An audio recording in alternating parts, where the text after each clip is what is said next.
আসসালামু আলাইকুম দর্শক, আপনার ভিডিওতে যে সুইচটি দেখতে পাচ্ছেন এটি হচ্ছে একটি মোটরের সুইচ।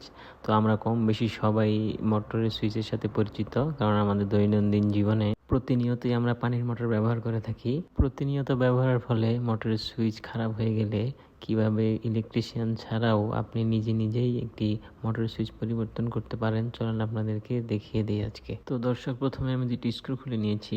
তো দেখেন দর্শক, এখানে হচ্ছে এই যে দুইটা হলুদ তার দেখতে পাচ্ছেন, এই দুইটা হচ্ছে মেন লাইন, আর সাদা যে তারটা আমি ধরেছিলাম ওটা হচ্ছে মোটরের লাইনের তার। তো প্রথমে আমরা মেন লাইনে যে দুইটা তার আছে একটাকে আমরা খুলে নেব। তো দর্শক, এখানে একটা জিনিস খেয়াল রাখবেন, আপনারা যারা প্রফেশনাল না বা ইলেকট্রিশিয়ান না তারা অবশ্যই মেইন লাইনটা বন্ধ করে নেবেন। তো দর্শক, এই দেখেন নতুন সুইচ। এই সুইচের এখানে আপনারা কানেকশনটা লাগানোর সময় অবশ্যই খেয়াল করবেন, এক পাশে লেখা থাকবে এন ইন এল ইন, আরেক পাশে লেখা থাকবে এন আউট এল আউট। তো যেটা আসলে ইন যে পাশে, সেই পাশে আপনারা অবশ্যই যে কারেন্টের লাইন আছে সেটা দিবেন, দুই পাশে দুইটা দিবেন। এখানে নিউট্রাল এবং ফেজ, এল মানে হচ্ছে লাইন যেটা আমরা ফেজ বলি, আর এন মানে হচ্ছে নিউট্রাল। তো এইভাবে দিতে পারেন।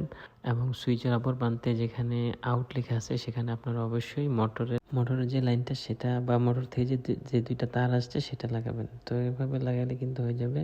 তো আমি লাইন লাগিয়ে নিয়েছি। এখন আমরা মোটরের যে তারটা আছে সেটা পুরান সুইচ থেকে খুলে নিচ্ছি। দেখেন দর্শক, তো দর্শক, এই আমাদের মোটরের যে লাইনের তার আছে সেটা খোলা হয়ে গেল।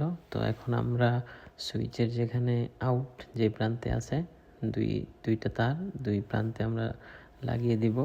তো এখানে অবশ্যই আপনারা বিদ্যুতের সংযোগ বিচ্ছিন্ন করে নেবেন যদি প্রফেশনাল না হন। তো আমি মোটরের যে লাইনটা আছে সেটা লাগিয়ে দিচ্ছি দর্শক, দেখতে পাচ্ছেন। এবং এখানে একটা অবশ্যই খেয়াল রাখবেন, স্ক্রুগুলো খুব ভালো করে টাইট করে দিবেন, নইলে কিন্তু এখান থেকে লুজ কানেকশন হওয়ার সম্ভাবনা থাকে। তো দর্শক, আমাদের লাইন লাগানো শেষ, দেখেন আমরা চেক করে নিচ্ছি।